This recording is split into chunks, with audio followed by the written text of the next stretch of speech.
Kottayam is known as the land of latex. ലാറ്റക്സിന്റെ നാട് എന്നറിയപ്പെടുന്ന നാടാണ് Kottayam.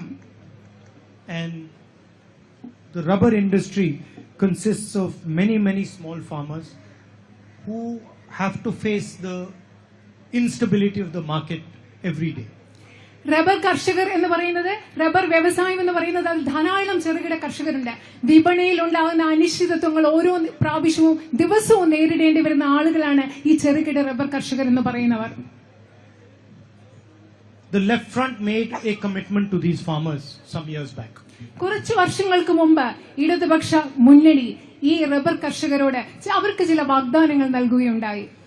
In their 2016 manifesto, they promised that they will maintain rubber prices at 250 rupees. അവരുടെ 2016 പ്രകടന പത്രികയിൽ അവരൊരു വാഗ്ദാനം നൽകുകയുണ്ടായി, 280 രൂപയായി റബ്ബറിന്റെ വില നിലനിർത്തുമെന്നത്. And you know the reality of what happened. നിങ്ങൾക്കറിയാം എന്താണ് സംഭവിച്ചതെന്നതിന്റെ യാഥാർത്ഥ്യം നിങ്ങൾക്കറിയാം. They did not fulfill their promise over the last 10 years. കഴിഞ്ഞ 10 വർഷങ്ങളായി അവരവരുടെ വാഗ്ദാനം പാലിച്ചിട്ടില്ല. And in 2026 they have announced a price of 200 rupees. അത് മാത്രമല്ല 2026 അവര് 200 രൂപ എന്ന വിലയാണ് അവർ പ്രഖ്യാപിച്ചിട്ടുള്ളത്. When today the market price is 220. ഇന്ന് മാർക്കറ്റ് പ്രൈസ്, വിപണിയിലെ വില എന്ന് പറയുന്നത് 220 രൂപയാണ്. We are not in the business of making fake promises. ഞങ്ങൾ പൊള്ളയായ വാഗ്ദാനങ്ങൾ നൽകുന്നതിലുള്ള ആളുകളല്ല. We are in the business of protecting our farmers.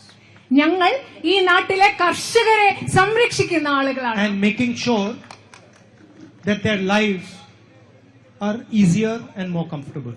നമ്മുടെ നാട്ടിലെ കർഷകരുടെ ജീവിതം എളുപ്പമുള്ളതും അവർക്ക് കൂടുതൽ സുഖകരമായ ഒരു ജീവിതം ഉറപ്പാക്കുക എന്നതിലാണ് ഞങ്ങൾ വിശ്വസിക്കുന്നത്. That is why the first cabinet meeting of the next UDF government will fix the price of rubber at 250 rupees.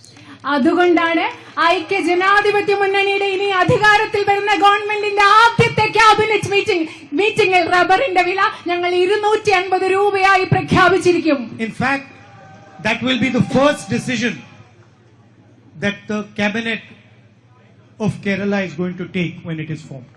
അതുമാത്രമല്ല, ഐക്യ ജനാധിപത്യ മുന്നണി ഗവൺമെന്റ് അധികാരത്തിൽ വരുമ്പോൾ കേരളത്തിൽ ക്യാബിനറ്റ് എടുക്കാൻ പോകുന്ന ആദ്യത്തെ തീരുമാനം അതായിരിക്കുമെന്ന് ഞാൻ നിങ്ങൾക്ക് ഉറപ്പ് നൽകുന്നു. In our manifesto, we have said that we will raise the price to 300 rupees a kilo. അതുമാത്രമല്ല, ഞങ്ങൾ ഞങ്ങളുടെ പ്രകടന പത്രികയിൽ പറഞ്ഞിട്ടുണ്ട്, റബ്ബറിന്റെ വില കിലോയ്ക്ക് 300 രൂപയായി ഞങ്ങൾ ഉയർത്തുമെന്ന് ഞങ്ങൾ പറഞ്ഞിട്ടുണ്ട്. And it is our commitment that on the first day of the new government, the price will be 250 and then it will go up to 300. ഇത് ഞങ്ങൾ നിങ്ങൾക്ക് നൽകുന്ന വാഗ്ദാനമാണ്. ഐക്യ ജനാധിപത്യ ഗവൺമെന്റ്, മുന്നണി ഗവൺമെന്റ് അധികാരത്തിൽ വരുമ്പോൾ ആദ്യത്തെ ദിവസം റബ്ബറിന്റെ വില 250 രൂപയായിരിക്കും. അതുമാത്രമല്ല, അതിനുശേഷം റബ്ബറിന്റെ വില 300 രൂപയായി ഉയരുകയും ചെയ്യും.